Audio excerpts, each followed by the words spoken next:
Moving forward, what can we do to avoid ourselves from falling into such traps? Here, let me share some tips.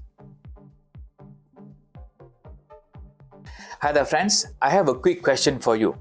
What do the following plans have in common? First, in 2013, we have a Geneva Gold. In 2014, we have the Tok Belaga Delayed program, right, as shown behind here. And in 2017, we had the Zenith Gold program. And recently in 2023, we had the Deed Gold program. What do you think the common denomination of all these programs are? That's right, all these turn out to be scams. The question now is, how can people fall in such scams? Because now when we look back at all these plans, it's actually a clear-cut indication that all these are not true. But back then, people were queuing to join such plans because they were blinded by the ROI. They wanted to earn the quick money, right? Which makes sense. Nobody wants to say no to a quick profit. But in reality, there is no such thing, right? Hence, what can we do to protect ourselves so that we don't fall in such scams anymore? To those who have been following me, you know that I always stress the importance of the 3K principles. By the way, if you haven't followed me, over here, click over here and then you follow me so that you won't miss out any juicy stuff pertaining to this strategy. Right? So a quick overview of the 3K principles is basically by having the knowledge, the second K is the know-how, and the most important one, know-who. By having these 3K principles in our toolbox, losing money will be very difficult.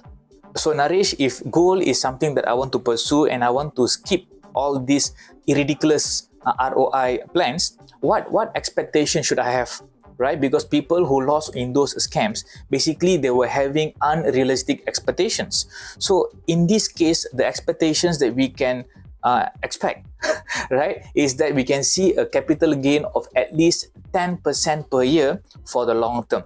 So I have an example over here which I can share for your kind reference. As an example, in 2024, let's say if 1 gram of gold is 389 ringgit, I'm talking about the 24 karat. So though actually now we have passed 400, but let's say we use the 389 as our baseline. And assuming a 10% gain on yearly basis, in the year 2029, 1 gram of gold will be 627 ringgit. Right? And again, if we keep it for further another 5 years to go, in the year 2034, 1 gram of gold will be worth 1,009 ringgit. Right? So this is the kind of expectation that we can safely have if we are keen to play this gold strategy for the long term. Right? This is the very reason why the MAS, the Bank Negara Malaysia, and all the central banks in the world, they are parking their money in the form of gold. Basically, we are just copying them, right? If you wish to get started in this program with a small budget of 100 ringgit or in Sing dollars only about $32, drop me a message and I will share with you step by step on how to get started. By the way, my name is Naresh and I am your Gold Buddy.